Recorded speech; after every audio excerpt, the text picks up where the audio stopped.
மக்கள் வணக்கம். மக்கள் சக்தி நேயர்களே, அதாவது அந்த சாவி நிகழ்ச்சி சொன்னேன் இல்லையா, அதன் தொடர்பாக சொல்கிறேன். உங்களுக்கும் இந்த மாதிரி நடந்திருக்கும். சாவிகளை நம்ம மறப்போம். அதாவது சாவி, பேனா, செல்லு இதெல்லாம் தான் முக்கியமாக நம்ம அடிக்கடி மறந்து வைக்கிற பொருட்கள்.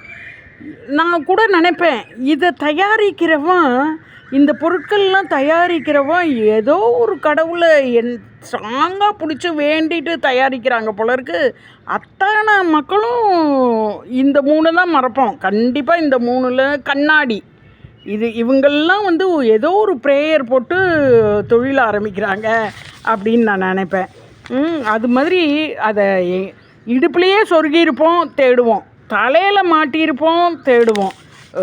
பேனாவை பேக்கெட்டில் போட்டிருப்போம், தேடுவோம். தொலைஞ்சிருச்சுன்னு இன்னொன்று வாங்குவோம்.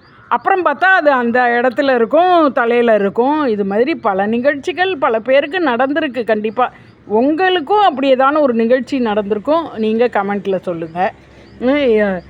அதாவது இதை இந்த இடத்துல வைக்கிறோம் அப்படின்னு நினச்சி நம்ம வைக்கணும். இல்லைனாக்கா அந்த பொருட்கள்லாம் மறந்துடும். எது? இந்த சாவி,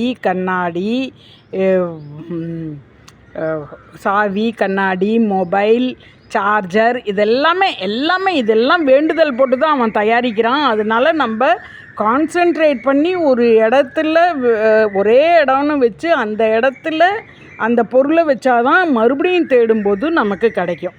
இப்போ நான் சொன்னேன்ல, என் கணவர் அந்த கதவை பூட்டிவிட்டு சாவியை எங்கே வச்சேன்னு தெரியாமல் தேடி இருக்கார். சாவியை எங்கே வச்சோன்னு தெரியாமல் தேடி இருக்கார். இது நீங்களும் அந்த இடத்துல வச்சுருப்பீங்க. அவர் எந்த இடத்துல வச்சுருப்பாருன்னு கொஞ்சம் நீங்கள் அதை பார்க்குறதுக்கு முன்னாடி கீழே கமெண்ட்டில் போடுங்க பார்ப்போம். அவர் எந்த இடத்துல வச்சுருக்காருங்கிறத நான் சொல்கிறேன். அதுக்கு முன்னாடி அவர் அந்த சாவியை மொதல் நாள் நைட்டு பூட்டி விட்டு மறுநாள் காலம்பரை எழுந்துக்கும்போது அவர் குளிச்சுட்டு அதை தேடுறார். அது எங்கேயும் கிடைக்கல. அப்படின்னா என்னன்னாக்க, அவர் ஒரு ஆஃப் ட்ரவுசர் போட்டிருப்பார், அந்த ஷார்ட்ஸ் மாதிரி. அந்த ஷார்ட்ஸ் பூட்டிவிட்டு அப்படியே தூக்க கலக்கத்தில் அந்த ஷார்ட்ஸில் வச்சுட்டு போய் தூங்கிட்டார். அந்த ஷார்ட்ஸை கழட்டி போட்டுட்டு குளிக்க போயிட்டார். ஸோ அந்த சாவி அதில் இருக்குது.